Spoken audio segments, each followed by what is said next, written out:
Imagine if we full one building with Filipino landlords being rented by different nationalities. We will not be treated just like what? We are regularly treated as what? Employee, right? Ang gawin mo, ma'am, one studio dito.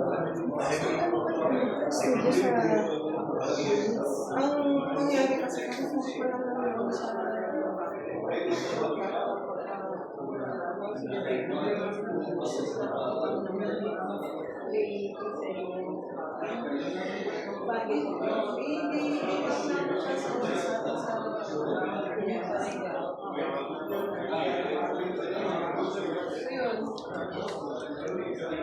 Sana dito na ako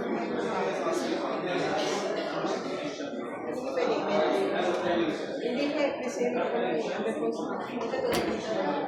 Present dito, pero pwede na i-get. Since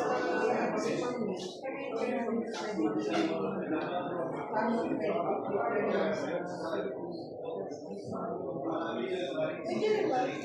Tanong mo sa kanya kasi